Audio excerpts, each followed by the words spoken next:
Welcome to Confessions of a Parent Coach.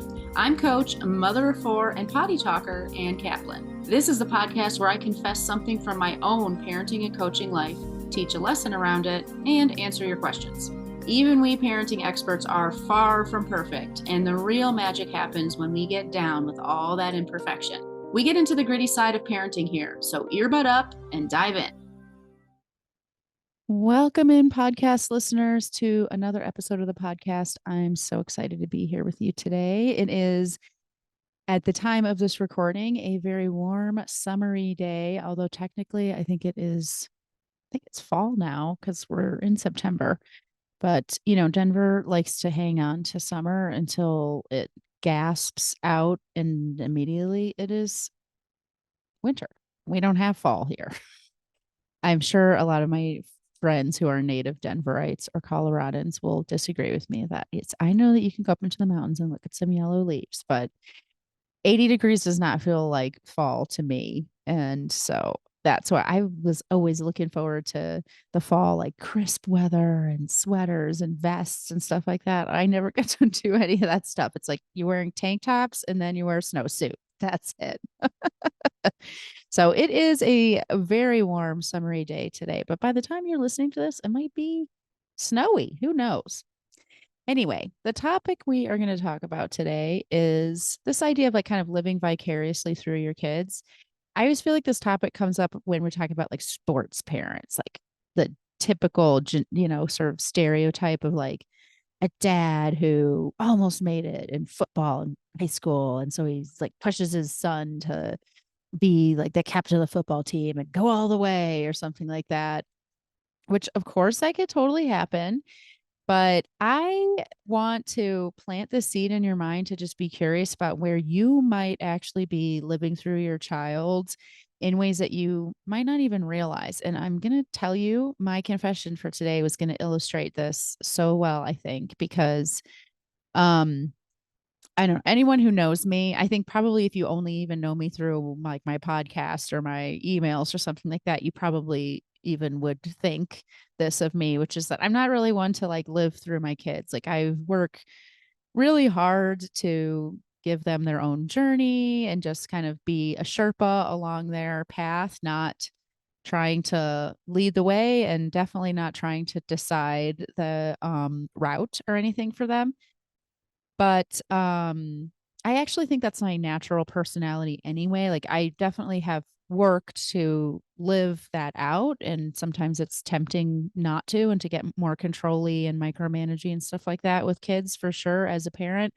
So, it's not like just because that was my personality, I just never don't, I never stray from that philosophy. That's not true at all about any kind of parenting, right? Like, no matter how much it's your highest value. I'll give you actually, this is a sidebar, but I think it's a good example. There's a mom in my group who I know is super like feminist and 100% all about everybody expressing themselves, dressing how they want to, and all this stuff. But then, her teenage daughter comes out of her bedroom being like, I'm going to wear this really skimpy halter top to the theater with you tonight, mom. And she's like, no, you're not. It's very easy for us to stray from our highest values as parents. Even if they're our natural tendency, we can definitely get distracted from that by our egos, by fear, by being dysregulated or reactive, all that stuff. So, but anyway, even though my natural tendency and my intentional tendency as a parent is not to live vicariously through my kids, it's not to try to have them live a life that gives me some sort of redemption or whatever. I totally have fallen into this trap. And I'm going to give you a really, really great example of it that it's kind of like once I realized it, it was so obvious, but at the time I was totally blind to it. Isn't that always the way? So, a lot of people know that a couple of years ago, like 2017 through 2019, we lived in Spain for 2 years. And so we were excited to have this, international adventure and kind of leave the doldrums of everyday life behind. And the thing we were most excited about, and I can speak for myself, I won't speak for Mike necessarily, but the thing I was most excited about was the language. Like, I was really excited to take my like high school level Spanish and turn it into something actually for realsies. I don't think that I could ever pretend to be fluent in Spanish or bilingual by any means, but I definitely managed over the 2 years we were there to like actually learn how to speak Spanish. But I was even more excited for my kids to speak Spanish because I had always thought that, it's just like such a superpower to be bilingual. Even when I was a kid, I really don't know why this is like the one thing that is like stuck in my head about like, oh, my whole life, I was always just so impressed with and admiring of people who could speak a foreign language. And when I ever met somebody whose like parents were like from a different country, or maybe one parent spoke a different language and they'd grown up like speaking a different language in the home, I was always so jealous of them. And when our kids were born, and I'd start watching them like start learning language, I'm just like, oh my God, this is like this prime time where their language centers are developing. Like, we need to expose them to another language so they can like absorb it like a sponge. And I've always wanted to be bilingual, but because I learned um a foreign language later in life, it's really like learning it. You have to study it and practice it and like rewire your brain. Whereas when you're a kid, it just gets like literally soaked up like a sponge, right? Like you just absorb it and all of a sudden you speak two languages and all the things it does for your brain. I do not know of all of the amazing, like cool things that you could have when you grow up, skills or, I wasn't like that about sports but for some reason, bilingualism has been like this amazing shining beacon to me, literally since I was a little girl. Anytime I had like a friend who I remember when I was in elementary school, like one of my friends, her family was Indian. And when I would go to her house, they would all be speaking, obviously not English. And I just thought it was like a magical superpower. I just thought it was so incredible. So when we went to Spain, that was like one of the things I was most excited for, was for them to pick up the language. And they did.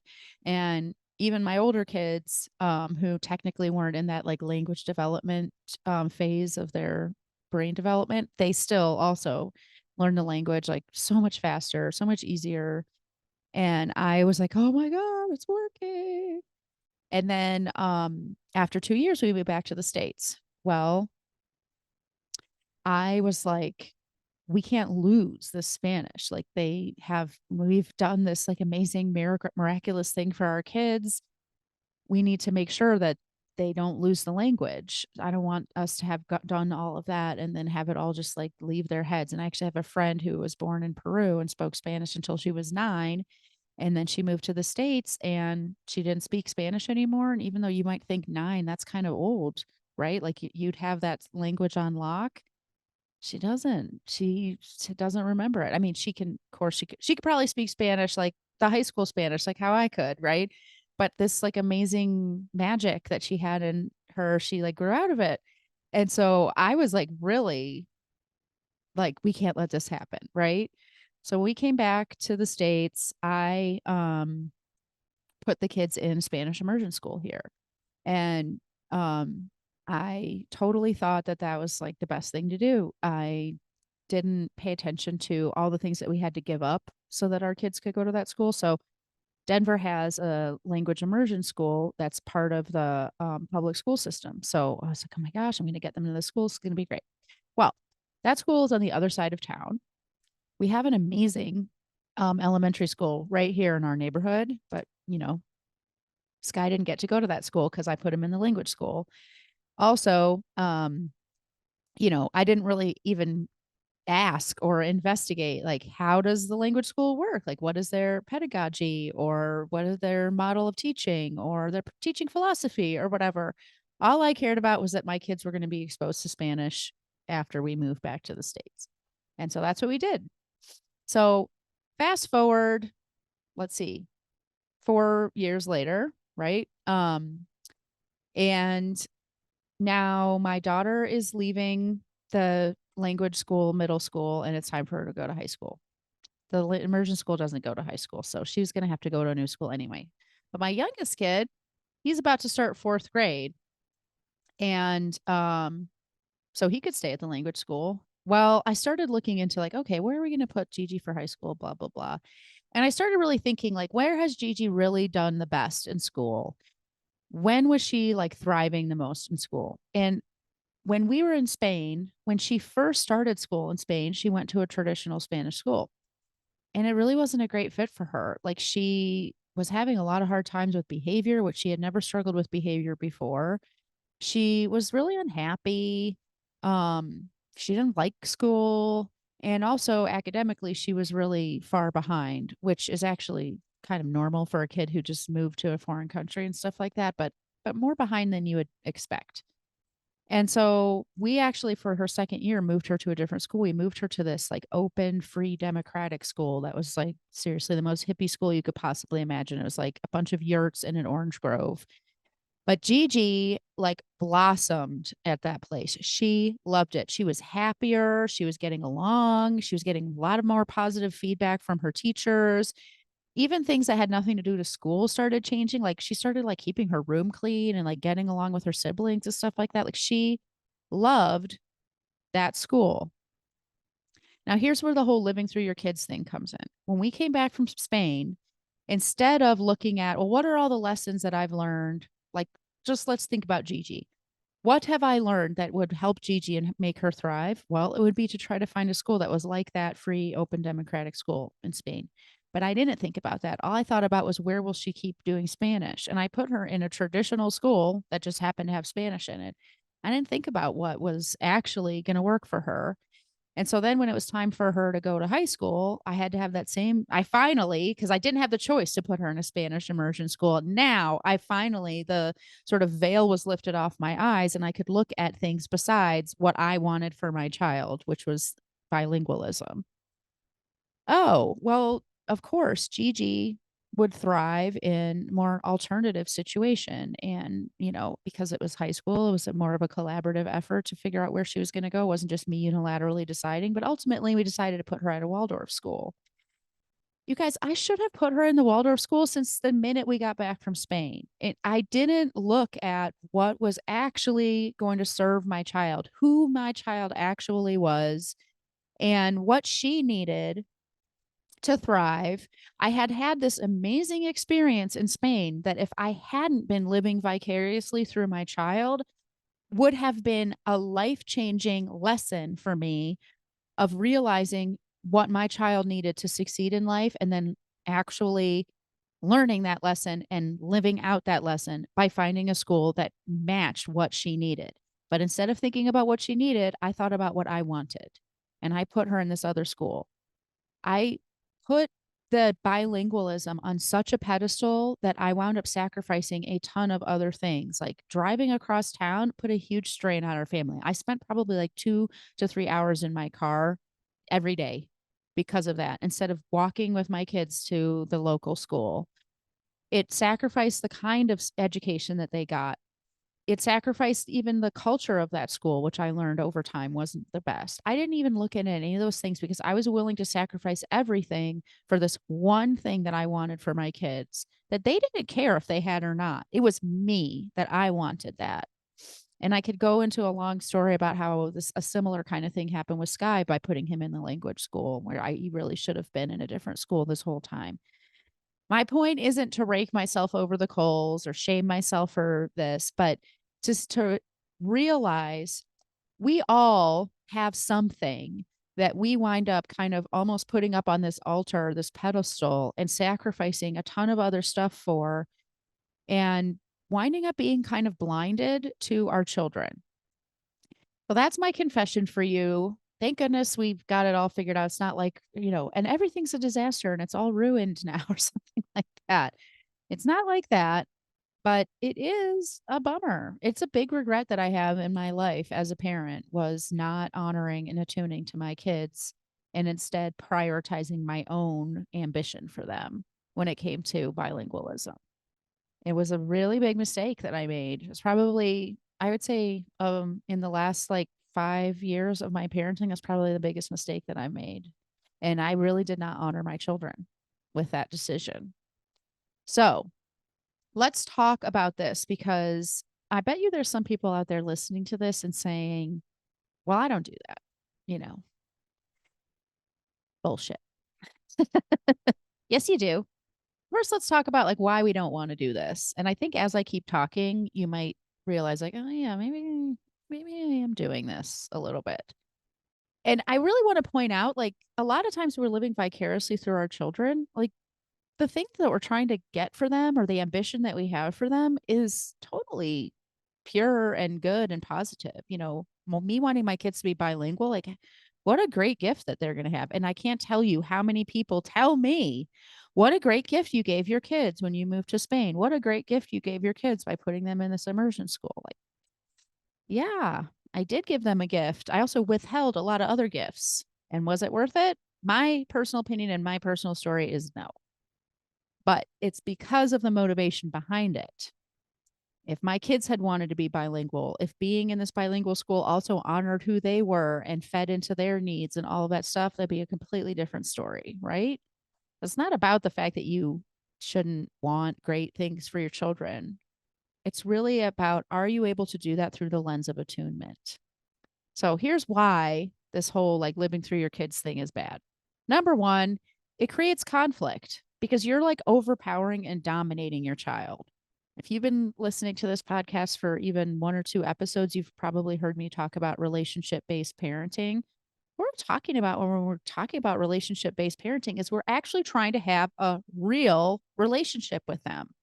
What are the hallmarks of a healthy relationship, whether it's a parent-child relationship, a friendship, a partner relationship, any relationship?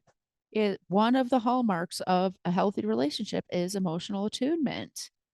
And once you decide, I know what's right for you, I know what's best for you, I know, and the truth is, I wasn't even thinking. And when we live vicariously through our children, we are not even thinking, I know what's best for you. It's, I know what I want out of this. I want a child who's bilingual out of this. I want a child who has lots of friends out of this. I want a child who gets along with their siblings. I want a child who is successful in school. I want a child who can support themselves financially independently. I want a child who, on and on and on and on. We're not really even thinking about, I know what's best for you.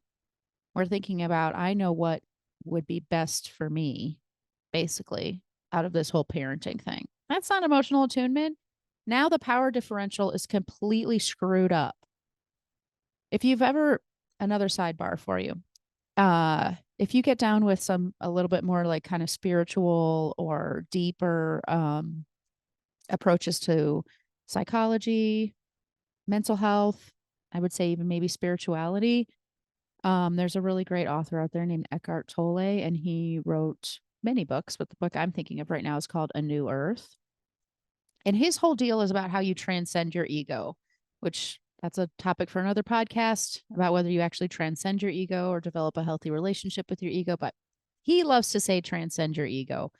One of the things I really love in that book is his description of the parent-child relationship.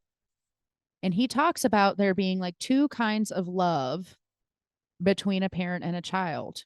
And one of those kinds of love is conditional love, which is like what we have been taught is terrible. Conditional love, that's not good. You should be,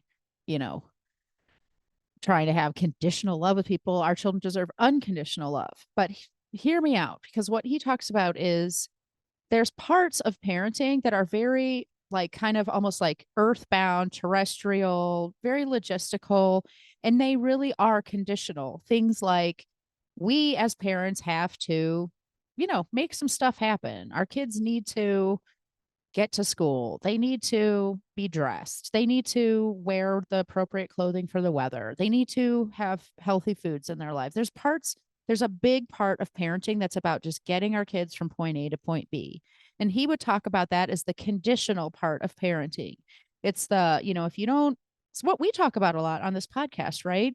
If you can't clean your room, then you might not get to have the stuff that's in your room. Or if you can't play with me safely, then I might need to take space from you. It's conditional. what happens is based on the condition of what the situation brings, right? Then he talks about that it's very important that we acknowledge that there's an unconditional part of our relationship. And when you're in the unconditional space with your child, neither of you is older or younger or better or worse or more or less powerful or weaker than the other. You're just two souls connected to the oneness of the universe, connected to the energy that is all around us. And you are two pieces to that oneness. And when you're connect with your child in that way, it's not about who's in charge or what's getting done or making something happen or struggling around the power differential with your child. Think about these moments that you've had with your kid, maybe when they were a baby and you just held them in your arms and watched them sleep. Or I can speak for myself, going into your adult son's room, sleeping and watching him sleep. And just those moments where it's not like I'm bigger and more powerful than you, or I need to accomplish something with you, or any of that. It's just you are magic. My life is magic because you're in it. I'm making myself emotional even just talking about this. You know what I mean. The unconditional side. And if we are not spending, I would even say maybe the majority of our time in our relationship with our children in that unconditional side, our relationship is not what it could be, what our kids deserve it to be, what we deserve it to be. It's truly transactional. And so when we are doing this whole living vicariously through our children thing, we have completely made our relationship with our child conditional. It's not relationship based anymore at all. It's really just about serving ourselves. So you're really inviting, even beyond a philosophical place, what you're doing is inviting a power differential into your relationship that doesn't need to be there. You're inviting more of that conditional stuff in and instead of the unconditional stuff. And what that looks like, boots on the ground, well, it looks like arguing, conflict, fighting, convincing, persuading, forcing, come on. And if we can get out of our own way, if we can, like Eckhart Tolle would say, transcend our egos and realize that this is really about seeing and honoring who our children are and really just being that Sherpa role. Oh my gosh, so much conflict goes away. So much conflict goes away. So that's a number one reason I would say, like, let's work on identifying and then releasing this whole living through our children thing. The other thing that happens when we live through our kids is we become so involved in like our objective, our ambition for our child, that we are blind to who they are. And the example with the schooling is so apt here. Like Gigi has shown me very clearly, like honestly, anybody who had been an objective third party observer would have taken the lesson from Spain. Not that, oh, Spanish, that's the lesson from Spain. No, the lesson from Spain was, whoa, Gigi is a different person when she's in this cool, different, alternative hippie school environment. That like literally was smacking me in the face like a club. But I was blind to it because of my own priorities. So think about, ask yourself, like, what is my child demonstrating to me? What is so clear right in front of my face about who this kid is and how I could honor them that I'm just like practically closing my eyes and plugging my ears and going, la, la, la, la, I'm not listening. What is that thing? And if you could just take your fingers out of your ears and open your eyes, what would you see? It might be something really amazing. And that's a really great question for us to always ask ourselves, not just about our children. Like, if I could open my eyes and unplug my ears, what would I be seeing right now? Holy cow, my life is amazing. Like, how much time do we spend like being blinded to how fabulous our lives are because we're looking at like, oh, well, the house is a mess, or, you know, my kid did this embarrassing thing at the grocery store, or what my biggest one is often about my business. Like, well, I didn't hit my exact specific goals for my business, or, oh, who cares? But I really have a hard time opening my eyes around that. And then the last thing I want to say about why should we even try to not be living through our kids is, you really miss out on this amazing awesomeness. It's not just, oh, if I open my eyes, I would see my kid and I would know how to parent them better, but also like it would be amazing. It would be amazing. My child would be 10 times more amazing and magical than they already are because there would be like they'd be in this environment that they thrive in, or they'd be having this experience that they need, or whatever. My experience as a parent would be amazing because instead of having all that conflict and like blindedness, I'm like truly present and experiencing not only my child, but my child at their best because I have honored who they are, which means that they're enabled to be their best. So think about all the amazingness that you're not getting to experience and live and enjoy when you are living through your child. So I think that's actually pretty huge because most of us think, oh, if I live through my child, then I'm going to get to have, not that we, let me back up. We don't consciously think this. We don't intentionally think, I'm going to live through my child because then I'm going to have all these amazing experiences that I missed out on for myself. Nobody consciously thinks that. But I think that's the logic behind what we're doing, even if it's unspoken. It's like, oh, my kids are going to be bilingual. This is going to be amazing. My life is going to be so much more amazing and magical because of this amazing ambition that I have played out with my kids. And especially as parents, oftentimes like our like happiness and joy comes from their experiences, their happiness and joy, their lives, their successes, their achievements. I'm not saying it should not actually, but let's be honest, it does happen that way sometimes, right? So if you really think about it, when we try to force this one specific ambition or outcome because we're living through our kids and we're pushing them through to our ambitions, we're actually missing out on how amazing life could be.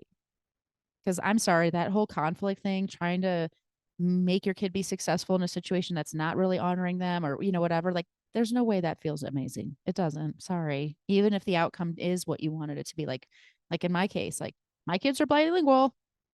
Whoopee. It's like really wasn't the amazing magical outcome that I thought it was going to be because it wasn't aligned. It wasn't coming from my highest self. I wasn't helping them be their highest self. I wasn't attuning to them, which is like the major cornerstone of healthy parenting. Authoritative parenting has those two metrics. It has the boundaries and the leadership and the control, which trust me, I was nailing it in terms of this whole school thing. I was definitely controlling the situation, but it also has emotional attunement. If you're not attuning to your child, you're not authoritatively parenting them. And I think in general, I actually am a quite authoritative parent, but in this one area about the school stuff, I was much more authoritarian than authoritative because there was not attunement happening. So think about that. Think about, hopefully, as I've been talking, you might be thinking about times where you're like, maybe I am kind of living this out in a ways that's a little bit about my own agenda here. And if you still need to think about where is that, I can give you some examples that literally these are all within the last 24 hours in my coaching group. Which, by the way, if you were thinking about joining the coaching group, you're smart because you should. Everybody who's a mom should be in that group. If you're thinking, I'm not a mom, but I want to be coaching with you, that's fine. We would just work together privately. But either way, if you're thinking about being in the group is one of the most amazing creations I've ever put out into the universe besides my own children. So I think you're smart to be thinking about it, and you probably need some help to make your decision. So don't hesitate to set up that free consultation with me and we can talk it through. But anyway, these are all examples that have come up in the group. So I've got a mom the mom with the skimpy top. What I think is so interesting is there's so many things that her kid is doing like amazing. Like her kid is really engaged. So she had a second question that was about homework and how her daughter was trying to do write this paper for school, but she was getting stumped, and then she starts arguing with mom and yelling about it and saying, "You're not helping me." It turns into this big conflict. You know the drill. We know the drill, right, moms? We all know it. And this focus of like, how is she going to be successful in school? How is she going to, achieve this? Is how she's going to navigate this? What if her teacher doesn't push her? All this stuff. Really easy for me in the cheap seats to look back and say, so your daughter is obviously engaged in school. She cares about doing well in school, and she comes to you for help. Once again, that question, if I open my eyes, what would I see? Sometimes it's easier for the person on the outside to see. Well, that's what I see. And of course, there's lots of things we can do to opt out of those power struggles, to not engage with our kids about, blaming us when they can't get their homework done and all of that great stuff. But to me, it's like, oh, your daughter seems like she's really finding her way, versus I have a really specific idea of how I want school to look for my kid, right? Or another mom recently was really frustrated because her kids are in a fight with each other, and they're a little bit older. They're like older teenagers.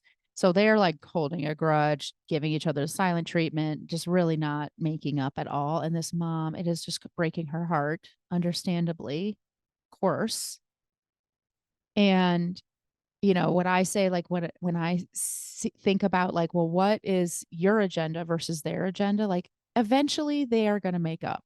Their brother and sister, they're going to work it out. And you absolutely can set boundaries around that, right? You could say like, it seems like you guys have a lot to work through. So until you've gotten that figured out, I'm probably not going to be like taking you to do fun stuff, because it's not going to be fun, whatever. Boundaries for sure if you want. But the heartbreak, the heartache, that is because of the agenda. If you can see what I mean. Like, I have an idea of how I want my kids' relationship to be. I want my children to have this specific sibling dynamic, and they don't have it right now. And I need to figure out how to get them to have it. No, you don't. You might need to grieve. That's a big deal for sure.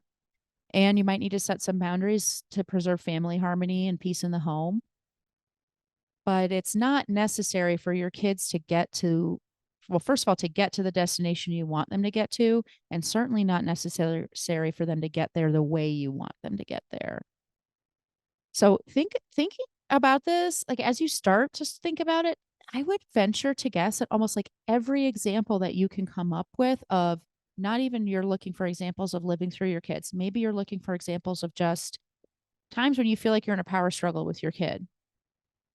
And if you get curious and start to realize, like, and start to see your agenda in those interactions, pretty soon you could actually realize, like, I'm actually looking at this lens and living through my kids in a ton of different ways that I didn't even realize. And the last example I'll give you is from a mom this morning in the group who reached out to me because she was going into her son's room to clean it out because they were going to do a garage sale, and her son didn't want her to take his stuff or give it to Goodwill or help. She wanted him to help and like, just tell me, do you want to keep this? Do you want to throw it away?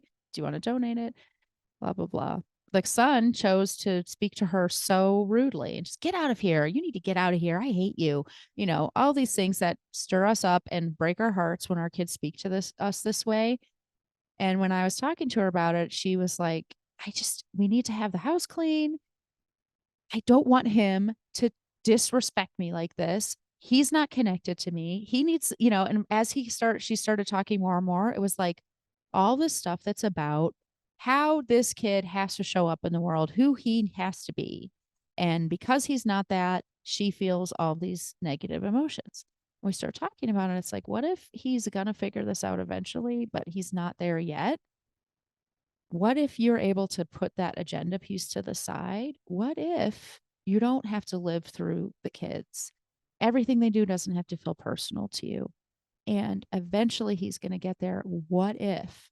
What would you see if you really opened your eyes and looked at what was in front of you? And she's like, oh, well, I would just walk away when he talks to me that way. I'm like, exactly. Whereas what she had done was stay there and like sort of like rage clean while he was like saying mean stuff to her, which I 100% rage clean sometimes. So no judgment there, but you could start to see how the agenda piece and this whole idea of like living vicariously through our kids, they're not really that far off from each other. So I hope that these little examples and explanations have been super helpful for you today. And if you have a question that you want me to answer on the podcast, I mean, you maybe have noticed that recently I haven't been answering questions. It's because none of y'all are sending me questions. So I'm not going to do a podcast with questions if no one has any questions. So if you want me to answer your question on the podcast, then you got to send me a question. If you have received a link to this episode through your email, just reply to that email and send me your question. If you go to my website and click on the contact field, you can contact me that way and send me your question. I would love to answer your questions on the podcast. And if you know that you really want to get to this place of that unconditional love, that space where you feel connection and oneness with your child, the space where you're not living through them or having an agenda with them, it's time. It's time to set up that free discovery call with me so we can talk about what's going on in your life. I can get a little bit of clarity about exactly where you're getting stuck and what will help you. We can create a roadmap together to the life you want to be living with your child, and we can get started on this amazing work together. I hope you have an awesome week, and I will talk to you soon. Bye, everybody. The episode is over, but there's more waiting for you. You can grab my free workbook, Getting Kids to Listen the First Time, that walks you through the fundamental principles I teach all of my clients and applies them to this very universal parenting challenge. So if you're sick of repeating yourself all day long or just want to learn more about my style, you'll definitely want to go to bit.ly/kidswholisten. And if you're ready to work with me, let's meet.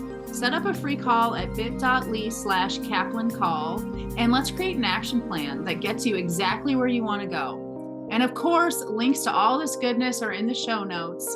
Thanks for joining, and I'll see you next time.